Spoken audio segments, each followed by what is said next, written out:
দেখুন, মা হওয়া মুখের কথা নয়। আজকাল জগতের মায়েরা ছেলেকে ইঞ্জিনিয়ার, ব্যারিস্টার, উকিল, মাস্টার করবার জন্য ব্যস্ত, কিন্তু মায়ের বাবা পিতা মাতার ভিতরে এই চেতনা নয় আমার ছেলে একজন ধর্মপরায়ণ হোক, আমার ছেলে প্রসাদী হোক, আমার ছেলে নিরামিষ আহার করুক, আমার ছেলে ভগবানের পথে যাক। এই চিন্তা ভাবনা আমাদের ভিতরে নাই। আমি ওই উকিল, মাস্টার, ইঞ্জিনিয়ার হতে কিন্তু কাউকে নিষেধ করি না, এগুলো করুক, কিন্তু তার ভিতরে এগুলো করান। আমি যে সনাতন ধর্মের মানুষ, এই সনাতন সম্পর্কে আমার ছেলে মেয়ে কিছু জানুক, সে কিছু বুঝুক, এগুলো শেখা। আমার ভাইয়েরা বোনেরা বলে যে আমি এখন কেন ভজন পথে যাব, আমার এখন তো সময় হয় নাই। সময় হয় নাই এই কথাটা তুমি মুখ দিয়ে একবারও বলো না। সময় তোমার কখন, বৃদ্ধকাল, তুমি কখন ঝরে যাবে তুমি নিজেও জানো না, কখন তুমি ঝরে পড়বে তুমি নিজেও জানো না।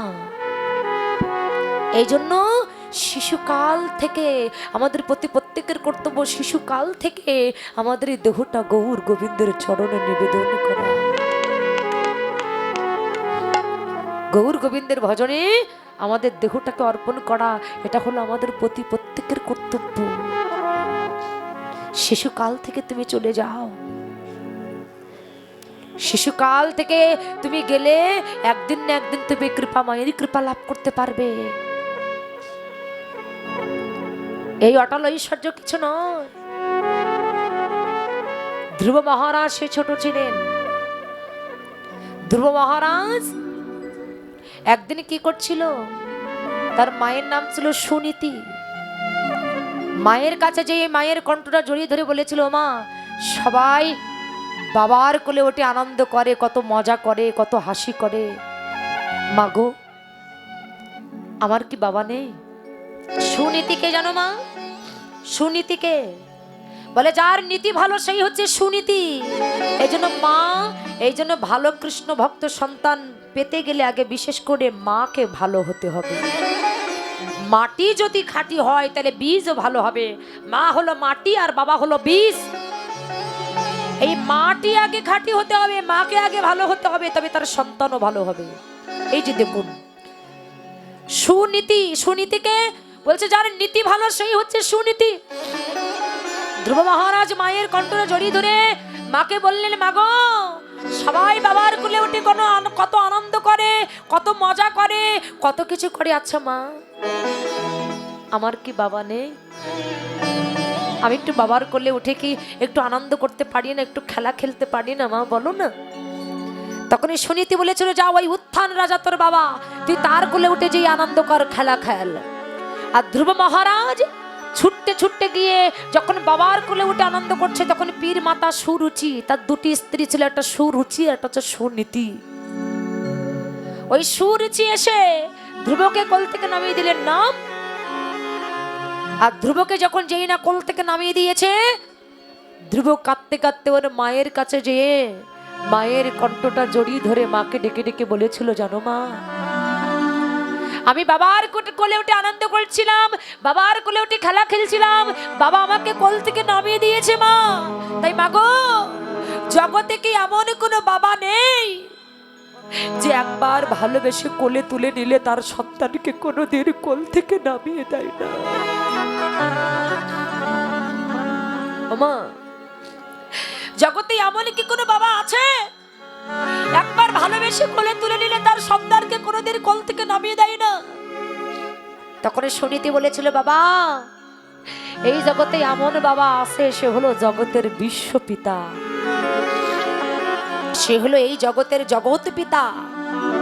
কিন্তু বাবা তুই যদি তাকে পেতে চাস, এই সংসারের মধ্যে থাকলে তুই কখনো কোনোদিন সেই বিশ্বপিতার সন্ধান তুই লাভ করতে পারবি না। দেখুন মা হওয়া মুখের কথা নয়। আজকাল জগতের মায়েরা ছেলেকে ইঞ্জিনিয়ার, ব্যারিস্টার, উকিল, মাস্টার করবার জন্য ব্যস্ত, কিন্তু মায়ের বাবা পিতা মাতার ভিতরে এই চেতনা নয় আমার ছেলে একজন ধর্মপরায়ণ হোক, আমার ছেলে প্রসাদী হোক, আমার ছেলে নিরামিষ আহার করুক, আমার ছেলে ভগবানের পথে যাক। এই চিন্তা ভাবনা আমাদের ভিতরে নাই।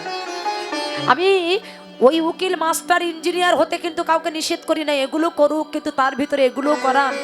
আমি যে সনাতন ধর্মের মানুষ, এই সনাতন সম্পর্কে আমার ছেলে মেয়ে কিছু জানুক, সে কিছু বুঝুক, এগুলো শেখা। বলছিল সুনীতি বলেছিল যে শোন বাবা, ওই বিশ্বপিতাকে যদি পেতে চাস, এই সংসারের মধ্যে থাকলে ওই বিশ্বপিতার সন্ধানে তুই কোনোদিন লাভ করতে পারবি না। তাহলে তোকে কি করতে হবে? বলে সংসারটাকে পরিত্যাগ করে বনের মধ্যে যা বাবা, বনের মধ্যে যা। ধ্রুব বলেছিল, মা তুমি বনের মধ্যে পাঠিয়ে দিচ্ছ, ওই বনে তো কত হিংস্র বাঘ আছে, বাঘে তো আমার খেয়ে ফেলতে পারে। সুনীতি বলেছিল, ভগবানের ভজন পথে তোকে পাঠিয়ে দিয়েছি, যদি বাঘও তোকে খেয়ে ফেলে দেয় তবু আমি মনে এই সান্ত্বনাটা দিতে পারবো যে আমার ছেলেকে আমি গোবিন্দ ভজন পথে পাঠিয়ে দিয়েছি। দেখেছেন মা কাকে বলে? যা বাবা, দেরি করিস না। তাই ধ্রুব মহারাজ যখন চলে যাচ্ছে, পিছন থেকে বাবা ডেকে বলছে, ধ্রুব দাঁড়া বাবা, দাঁড়া, যাস না, তোর নামে আমি 5টা গ্রাম লিখে দেব। ধ্রুব বলছে, বাবা এই সংসারে আমি আর থাকবো না। বলছে, ঠিক আছে, 5টা গ্রাম যদি না হয় রাজ্যের অর্ধেক সব আমি তোকে দিয়ে দেবো, কিন্তু তবু তুই আমাকে ছেড়ে চলে যাস না। তখন ধ্রুব মহারাজ পিছন দিকে তাকিয়ে বাবাকে ডেকে বলেছিল, বাবা সবে মাত্র গোবিন্দ চরণ ভজবো বলে মনে করেছি, তাই তোমার রাজত্বের অর্ধেক পেয়ে গেছি। আর একবার যদি হরিচরণ ভজন করতে পারি, না জানি কত রাজ্য, কত ভক্তের চরণ ধুলি আমি আমার অঙ্গে পরশ করতে পারব। হরি হরি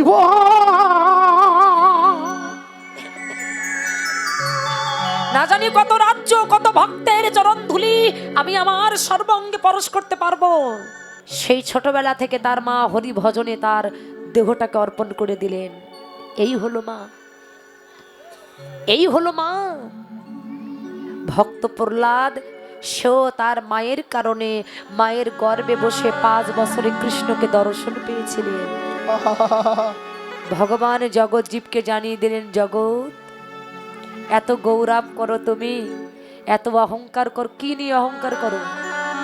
এই যে এত কি নিয়ে অহংকার তোমার? রূপের গৌরব? ও মায়েরা, কিসের গৌরব? রূপের, যৌবনের। কিন্তু রূপ আমার কতদিন থাকবে গো? আপেলের মতো চেহারা তো 2 দিন পরে বেগুন পোড়ার মতো হয়ে যাবে, সেদিকে তো কেউ দেখবে না। তাহলে কিসের গৌরব, কিসের অহংকার, কিসের মান, কিসের অভিমান? ঠিক আছে, এটা পরে বলছি। কিসের মান, কিসের অভিমান? ও মায়েরা, আজকে যে দেহ যৌবন, এই দেহ যৌবন তোমার বিফলে যাবে যদি গোবিন্দ সেবায় তুমি না লাগাতে পারো। আজকে অহংকার করছো, কিসের অহংকার, কিসের মান, কিসের অভিমান?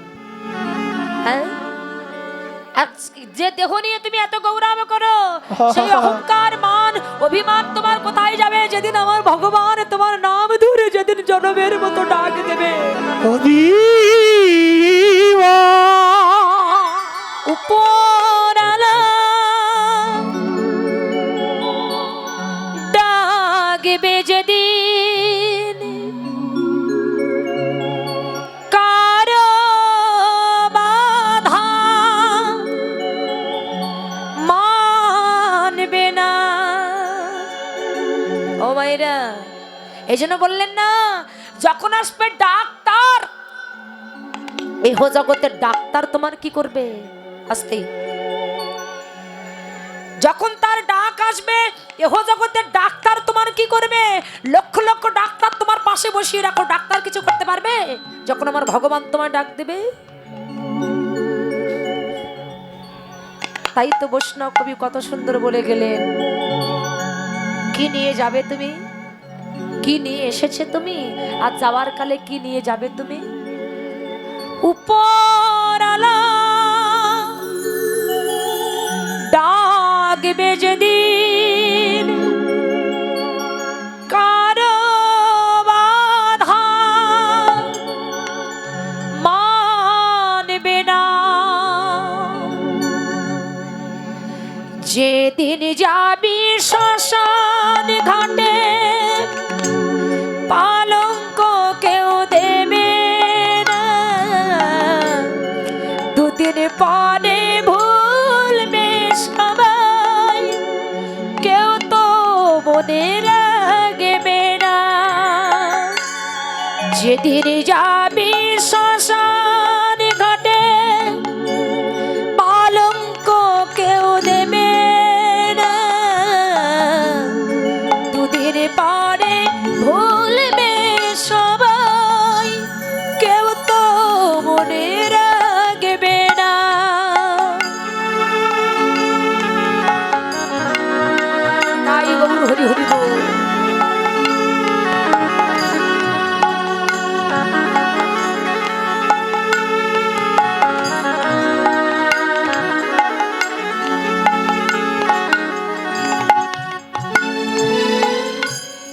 ঘিমা খাবে অঙ্গেরে তোর আতর দেবে ছড়িয়ে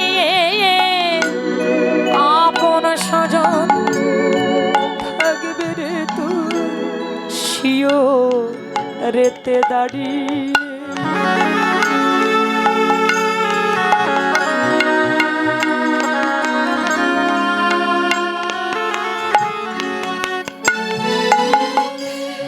ঘিমা খাবে অঙ্গেরে তোর আতর দেবে ছড়িয়ে আপন স্বজন থাকবে রে তোর শিও রেতে দাঁড়িয়ে। হিরে মুক্ত স্বর্ণ দানা সঙ্গে কিছু দেবে না, দুদিন পরে ভুলবে সবাই, কেউ তো মনে রাখবে না।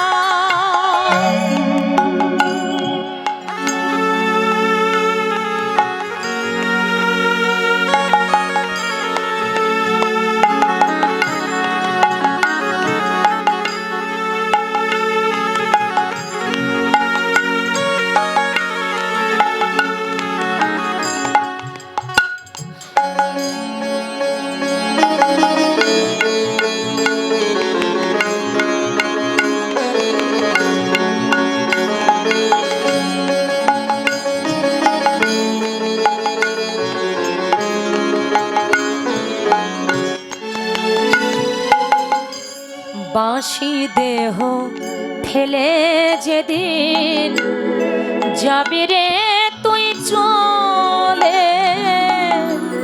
ব্যস্ত হবে বন্ধু স্বজন উঠা বেচৌ দলে।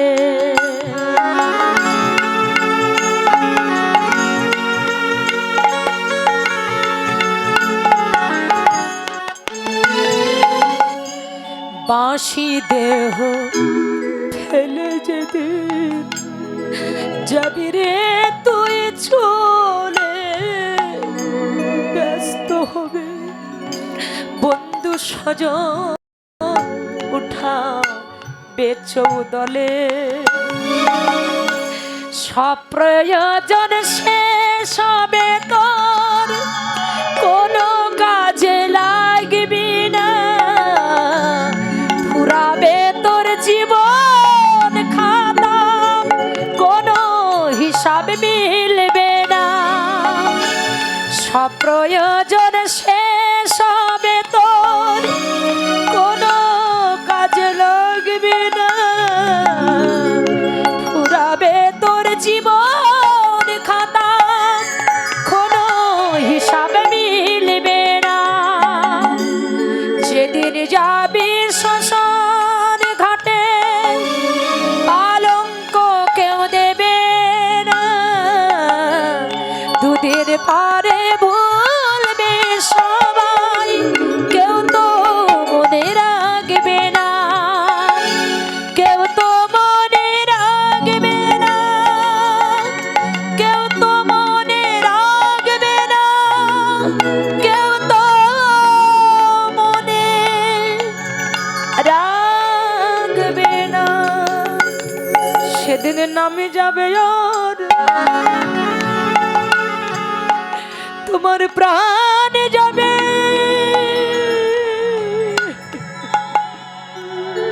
ওরে সেদিন নামে যাবে। তাই গৌর হরি হরি বল, গৌর হরি হরি বল। তোমার প্রাণ যাবে যেদিন প্রাণী গোবিন্দে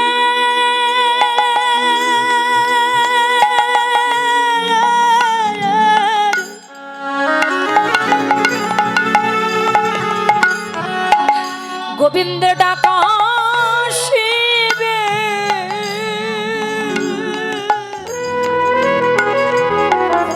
মধুর নামে যাবে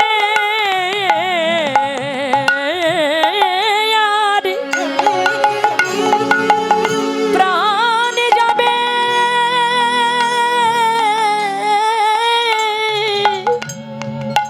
সেদিন প্রাণ গোবিন্দ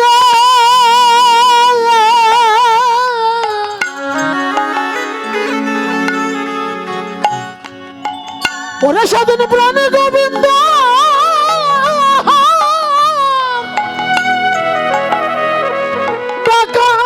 শিবে মধুর নামে যাবে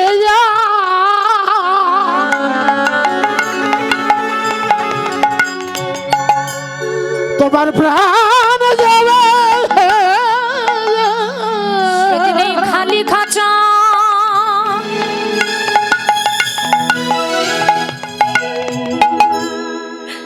খালি খাঁচা পড়ে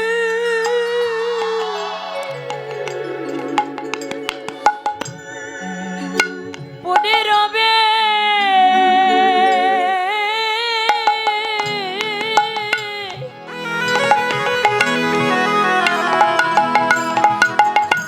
মধুর নামে যাবে চার বন্ধু কাঁধে করে কি বলে গো বলো হরি হরি বল বলো হরি হরি বল বলো হরি হরি বল এই নামে যাবে আর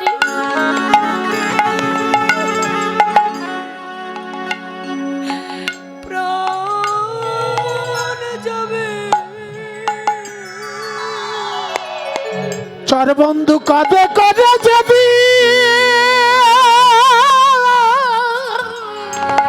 হরি গৌর হরি হরি তোমায় নিয়ে যাবে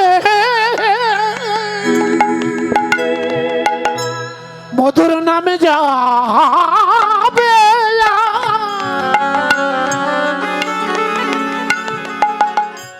তোমার প্রাণ প্রাণ হবে সেদিন তোমার সবই কিছু পড়ে রবে